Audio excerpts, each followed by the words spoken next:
भविष्यातील बदलते तंत्रज्ञान हेच भारताच्या प्रगतीची दिशा ठरवणार आहे। भारत देशाला समृद्ध करायचं असेल तर शहरांबरोबर ग्रामीण भागाचा विकास होणं गरजेचं आहे। राजकारणात वैचारिक मतभेद असले तरी मनभेद असता कामा नये।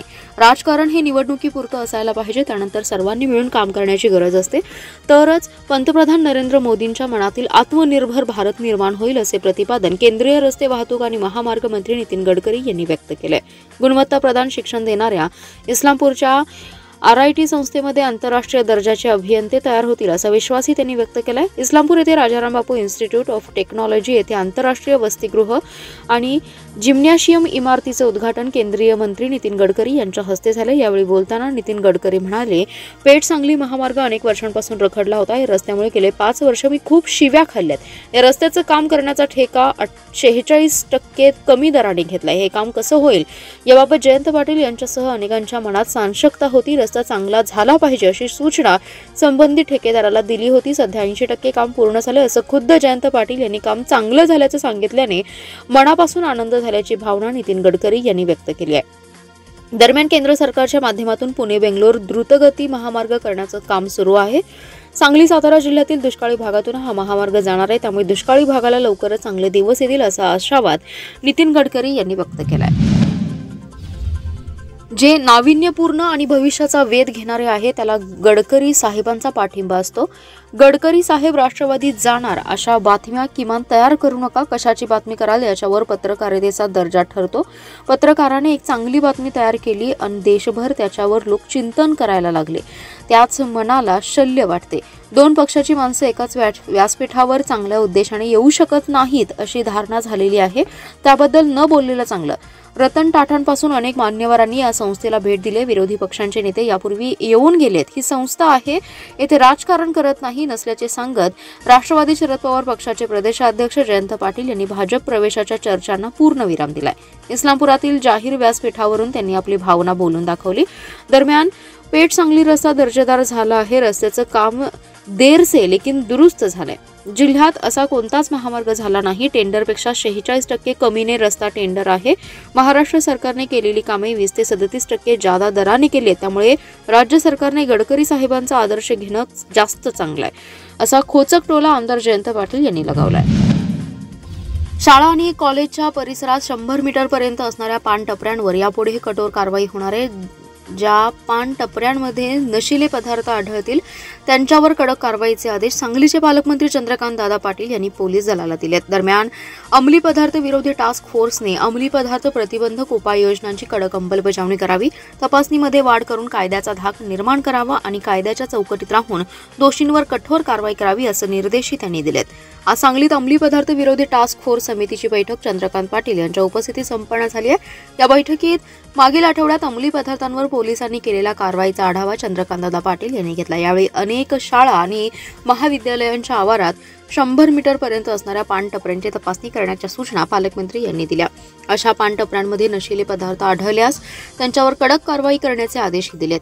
या बैठकीत जिल्हाधिकारी अशोक काकडे, अपर पोलीस अधीक्षक ऋतू खोकर, जिल्हा उद्योग केंद्राच्या महाव्यवस्थापक विद्या कुलकर्णी यांच्यासह अधिकारी उपस्थित होते।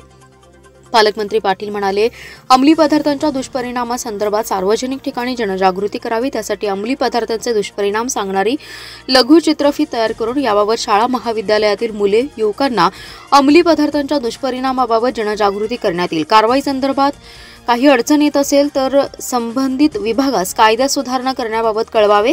सांगली मिरज शहरातील CCTV कॅमेरे सुस्थितीत आहेत का याची तपासणी करावी, त्याच्या दुरुस्तीसाठी आणि अनुषंगिक कामासाठी अंदाजपत्रक तयार करावे, जेणेकरून त्यासाठी जिल्हा नियोजनमधून निधी देण्यात येईल असं त्यांनी सांगितलं। शामरावनगर सारख्या भागात नागरी सुविधा नाहीत। अनेक कामांना निधी मागितला तरी मिळत नाही, पण स्टेशन चौकातील रस्ता चांगल्या स्थितीत असताना या रस्त्याचे डांबरीकरण करून पैशांची उधळपट्टी केली जाते। आयुक्तांकडून विकास कामात असमतोलपणा असल्याने प्रभाग क्रमांक 18चे माजी नगरसेवक अभिजित भोसले यांच्यासह सामाजिक कार्यकर्त्यांनी स्टेशन चौकातील डांबरीकरणाचं काम 3 तास बंद पाडलं। 2 दिवसात शामरावनगरमधील कामे मार्गी लावण्याचं आश्वासन आयुक्तांनी दूरध्वनीवरून देत भोसले यांची समजूत काढली, त्यानंतर या कामाला सुरुवात करण्यात आली। प्रभाग क्रमांक 18 मधील विविध विकास कामांसाठी मागील वार्षिक अंदाजपत्रकात सभागृह बांधकाम, उद्यान कंपाऊंड यासाठी निधी मंजूर झाला होता, पण कामास सुरुवात झाली नाही। आर्थिक वर्ष संपत आले तरी काम मार्गी लागलं नाही। अतिवृष्टीमध्ये कोल्हापूर रोड, शामराव नगर पासून हनुमान नगर परिसरात स्वतः भेटी दिल्या होत्या. पाण्याखाली जाणाऱ्या रस्त्यांची दलदलीची आणि सांडपाणी निचऱ्याची दुरावस्था पाहिली होती. रस्त्यांसाठी जवळपास 1.5 कोटींचा आणि सांडपाणी निचऱ्यासाठी 1 कोटी रुपयांपर्यंतचा निधी देण्याबाबत आणि विकास कामे पूर्ण करण्याबाबत आश्वासित केलं होतं, पण हे काम झालं नाही. अशी अनेक कामे प्रभाग क्रमांक 18 मध्ये प्रलंबित आहेत. तर दुसरीकडे शहरातील स्टेशन चौक ते सिव्हिल हॉस्पिटलचा रस्ता एकदम चकाचक आहे, तरी देखील या ठिकाणी कोट्यावधी रुपयांचा निधी खर्च केला जातोय. हा असमतोल विकासाला विरोध म्हणून माजी नगरसेवक अभिजित भोसले, सामाजिक कार्यकर्ते रज्जाक नाईक यांच्यासह शामराव नगर येथील अनेक नागरिकांनी स्टेशन रोडवरील रस्त्याचं काम थांबवलं. विस्तारित भागातील विकासासाठी निधी देण्याचं मान्य केल्याशिवाय रस्त्याचे काम होऊ देणार नाही अशी भूमिका घेतली. 3 तास रस्त्याचे काम बंद पाडलं. त्यानंतर महापालिका नगर अभियंता परमेश्वर हलकुडे, महेश मदने आणि ऋतुराज यादव या ठिकाणी आले. त्यांनी आयुक्त शुभम गुप्ता यांना दूरध्वनी करून दिला. आयुक्तांनी लवकरच शामरावनगर परिसरात आवश्यक तो निधी दिला जाईल असं आश्वासन दिल्यानंतर स्टेशन रोडवरील कामाला पुन्हा सुरुवात झाली. सांगली रेल्वे स्टेशनच्या प्रवासी संख्येत आता वाढ होऊ लागली आहे. एप्रिल ते डिसेंबर या 9 महिन्यात तब्बल 47% उत्पन्नात वाढ झाली आहे. सांगली रेल्वेला 9 महिन्यात 15,50,00,000चं उत्पन्न मिळाले. उर्वरित 3 महिन्यात यामध्ये आणखी वाढ होऊन या वर्षीच्या आर्थिक वर्षात 21 ते 22 कोटींचं उत्पन्न सांगली रेल्वे स्टेशनला मिळेल अशी अपेक्षा आहे.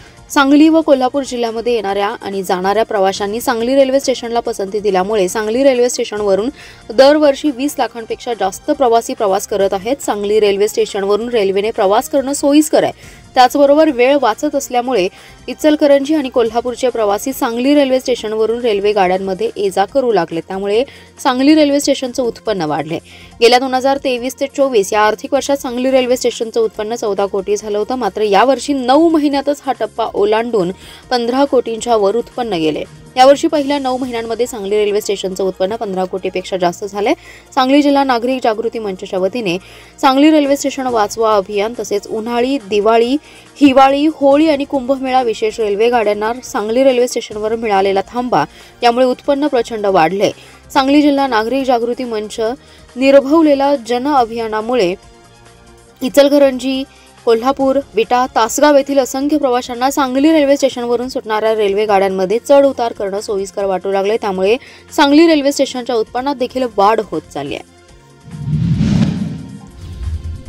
आलिशान कारवरील ताबा सुटून एका फॅक्टरीच्या शेडला धडकून कार उलटल्याने चालकाचा जागीच मृत्यू झालाय. धैर्यशील पाटील असं मृताचं नाव आहे. विजापूर गुहागर रोडवरील येळावी हद्दीत आज सकाळच्या सुमारास हा अपघात झालाय. पलूस येथील बॉम्बे स्टील उद्योग समूहाचे मालक भगवान महादेव डाळे यांच्या मालकीची कार घेऊन कामानिमित्त चालक धैर्यशील हे पलूसकडून सांगलीकडे निघाले होते. विजापूर गुहागर मार्गावर चालकाचा कारवरील ताबा सुटल्याने एका शेडवर आदळून कार शेतात पलटी झाली. यात चालक धैर्यशील जागीच ठार झालाय तर गाडीचं मोठं नुकसान झालं असून शेडचा चक्काचूर झालाय. अपघात इतका भीषण होता की कारने चक्काचूर झालेल्या चालकास बाहेर काढण्यासाठी पोलीस आणि नागरिकांना कटावणीचा वापर करावा लागत होता. घटनास्थळाचा पंचनामा झाला असून तासगाव पोलिसात गुन्हा नोंद करण्यात आलाय. चालक धैर्यशील पाटील यांना 2 लहान मुले असून ते मनमिळावू स्वभावाचे असल्याने त्यांच्या नागराळे गावावर आणि पाटील कुटुंबियांवर शोककळा पसरली आहे. Maharashtra technical education society Pune या संस्थेच्या पुढाकारातून सांगली मिरज कुपवाड महानगरपालिकेच्या क्षेत्रामधील विश्रामबाग सांगली येथील अल्दर चौक सुशोभीकरण करण्याने महापालिकेच्या सौंदर्यात भर पडावी यासाठी MTES या संस्थेने स्वखर्चातून करण्याचं ठरवलं आहे. या चौक सुशोभीकरणाचा भूमिपूजन सोहळा आज जिल्ह्याचे पालकमंत्री चंद्रकांतदादा पाटील यांच्या शुभ हस्ते संपन्न झालाय.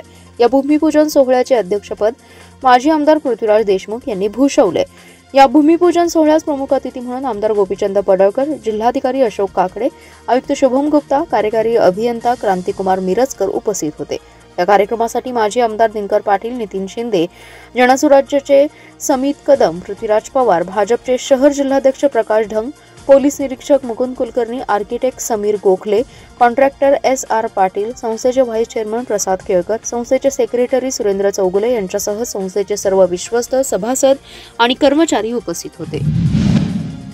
सांगली इस्लामपूर बायपास रोडवर शिवशंभू चौकानजीक सुरक्षा कठडे नसल्याने एक अल्टो कार थेट 10 फूट खड्ड्यात कोसळली. रविवारी मध्यरात्रीच्या सुमारास हा अपघात घडलाय. सुदैवाने या अपघातात कोणतीही जीवितहानी झाली नाही. अपघात पाहता काही महिन्यांपूर्वी अंकली पुलावरून कोसळलेल्या 4 चाकी वाहनाच्या अपघाताची आठवण या निमित्ताने आली आहे. रविवारी रात्री उशिरा हा अपघात घडलाय. या अपघातात गाडीच्या पुढील बाजूचं मोठं नुकसान झालंय. मध्यरात्रीच्या सुमारास गाडीवरील नियंत्रण सुटल्याने सदरची अल्टो कार उजव्या बाजूच्या खड्ड्यामध्ये जाऊन आदळली। गाडीचा वेग कमी असल्याने गाडीमधील प्रवाशांना किरकोळ स्वरूपाच्या इजा झाल्या आहेत। आज सकाळी क्रेनच्या सहाय्याने सदरची गाडी बाहेर काढण्यात आली आहे। पद्माळे येथील ही गाडी असल्याचं सांगण्यात आलंय। मिरज शहरातील प्रमुख रस्ता असलेल्या छत्रपती शिवाजी महाराज रस्त्याचे शुल्क काष्ट संपता संपेना अशी गत झाली आहे। गेल्या 2 दिवसांपासून शाहू चौक ते महात्मा फुले चौकापर्यंत पथदिवे रस्त्याच्या मध्यभागी न बसवता रस्ता शेजारील अतिक्रमण न काढता हे पथदिवे बसवत असल्याने संतप्त झालेल्या मिरज सुधार समितीच्या कार्यकर्त्यांनी पथदिवे कट्टे काढून टाकत काम बंद पाडलं। छत्रपती शिवाजी महाराज अंदाजपत्रकाप्रमाणे 22 मीटर रस्ता रुंदीकरण होण्यासाठी छत्रपती शाहू महाराज चौक ते महात्मा फुले चौकापर्यंत रस्त्या शेजारील उत्तम नगर परिसरातील प्लॉट मिळकतदाराला नुकसान भरपाई देण्याचा विषय प्रलंबित आहे। महात्मा फुले चौक ते बालाजी मंगल कार्यालयापर्यंत छत्रपती शिवाजी महाराज रस्त्याच्या अंदाजपत्रकामध्ये रस्त्याच्या दुतर्फा 1.5 मीटर रुंदीच्या गटारी आणि त्यावर पादचारीचा समावेश आहे। छत्रपती शाहू चौकातील छत्रपती शिवाजी महाराज क्रीडांगणाची पूर्वेची भिंत, शहरी बसस्थानक भिंत, मुख्य बसस्थानक भिंत हटवण्याचा निर्णय झालाय। भिंती हटवल्यानंतर हा रस्ता 22 मीटर उपलब्ध होणार आहे अशी वस्तुस्थिती असताना संबंधित ठेकेदार छत्रपती शिवाजी महाराज चौक ते महात्मा फुले चौकापर्यंत रस्त्याच्या मध्यभागी पथदिवे न बसवता रस्त्या शेजारी पथदिवे बसवण्यासाठी आरसीसी कट्टे केल्याने भविष्यात पुन्हा नव्याने अतिक्रमण होणार असल्याचं मत मिरज सुधार समितीचे आहे। म्हणून आज मिरज सुधार समितीचे ॲडव्होकेट ए काझी, अध्यक्ष राकेश तामगावे, समन्वयक शंकर परदेशी, उपाध्यक्ष संतोष जेडगे, राजेंद्र झेंडे, नरेश सातपुते, वसीम सय्यद, अभिजित दानेकर, सलीम खतीब यांना मिळाल्यानंतर संतप्त झालेल्या आणि कार्यकर्त्यांनी ठेकेदाराबरोबर राष्ट्रीय महामार्ग प्राधिकरण अधिकाऱ्यांना जाब विचारला। तयार केलेले कट्टे कार्यकर्त्यांनी काढून टाकले। शाहू चौक ते फुले चौकापर्यंत रस्ता रुंदीकरणाशिवाय या रस्त्यावर पथदिवे बसवण्यात येऊ नये अशी मागणी मिरज सुधार समितीने केली आहे। यश प्राप्तीसाठी कठोर परिश्रमाशिवाय पर्याय नाही, त्याचबरोबर आनंद मिळवण्यासाठी संस्कार आणि बौद्धिक ज्ञान महत्त्वाचे आहे। विद्यार्थ्यांनी नियमित आणि सातत्यपूर्ण अभ्यास करून स्वतःचे तसेच शाळेचं नाव आणि गुरुजींचे, आई वडिलांचे नाव उज्ज्वल करावे। आपल्याला ज्ञानाची शिदोरी देते, तिचा उपयोग करून जीवनात यश प्राप्त केलं पाहिजे असे मत कला आणि वाणिज्य कॉलेज कडेपूरच्या प्राध्यापिका डॉक्टर आशा सावंत यांनी व्यक्त केले। कडेगाव तालुक्यातील चिंचणी अंबक येथील श्री शिवाजी हायस्कूलमध्ये 10वी बॅचचा निरोप समारंभ मोठ्या उत्साहात संपन्न झाला। या कार्यक्रमाच्या प्रमुख पाहुण्या कला आणि वाणिज्य कॉलेज कडेपूरच्या प्राध्यापिका डॉक्टर आशा सावंत बोलत होत्या। यावेळी कार्यक्रमाचे अध्यक्ष म्हणून मुख्याध्यापक SV पाटील उपस्थित होते। डॉक्टर आशा सावंत पुढे म्हणाल्या की ध्येय निश्चित करा, नम्रपणा अतिशय महत्त्वपूर्ण आहे, भीती बाजूला सारून वेळेचं नियोजन करा, तसेच मेहनत आणि कठोर परिश्रम घेऊन सर्वश्रेष्ठ यश संपादन करा। अनेक प्रेरक कथांच्या माध्यमातून संदेश दिला। अध्यक्षीय भाषणामध्ये SV पाटील यांनी SSC परीक्षेला सामोरे जाण्यासाठी घ्यावयाची दक्षता सांगून कॉफी मुक्त अभियानाअंतर्गत मुलांना मार्गदर्शन केलं। 10वीच्या विद्यार्थ्यांना हार्दिक शुभेच्छा देऊन स्वतःची यशस्वी ओळख निर्माण करण्याचा सल्ला दिला। यावेळी इयत्ता 10वीच्या विद्यार्थी-विद्यार्थिनींनी शालेय उपयोगी वस्तू भेट दिल्या। सांगलीच्या यंग मेन्स मॉडेल एज्युकेशन सोसायटीच्या वतीने अनोख्या विज्ञान शिक्षण साहित्य प्रदर्शनाचं आयोजन करण्यात आलं आहे। या प्रदर्शनामध्ये संस्थेच्या 5 शाळांमधील विद्यार्थ्यांनी उत्स्फूर्तपणे सहभाग घेतला। या प्रदर्शनाचं उद्घाटन जनसुराज्य पक्षाचे प्रदेशाध्यक्ष समित कदम यांच्या हस्ते पार पडले। शिक्षणाची आनंद नगरी माध्यमातून विविध शैक्षणिक उपक्रमाचा आविष्कार, शिक्षक आणि विद्यार्थी यांनी बनवलेल्या साहित्यांचं प्रदर्शन भरवण्यात आले। सांगली जिल्ह्यातील अशा पद्धतीने भरवलेले हे पहिलंच प्रदर्शन असून या प्रदर्शनात विद्यार्थ्यांनी आपल्या कुशल बुद्धिमत्तेने बनवलेले विज्ञान आविष्कार आकर्षणाचे विषय ठरलेत। यंग मेन्स मॉडेल एज्युकेशन सोसायटीच्या वतीने हे प्रदर्शन आयोजित करण्यात आले। या प्रदर्शनामध्ये अनेक विद्यार्थ्यांनी विकसित भारत, पर्यावरण संतुलन, पाणी बचत, विद्युत उपक्रमांसह अनेक प्रोजेक्ट तयार केलेले आपल्याला पाहायला मिळणार आहेत। या प्रदर्शनात शहरातील 15 ते 20 शाळेच्या विद्यार्थी आणि शिक्षकांनी भेट देत सहभागी विद्यार्थ्यांचं मोठं कौतुक केलंय।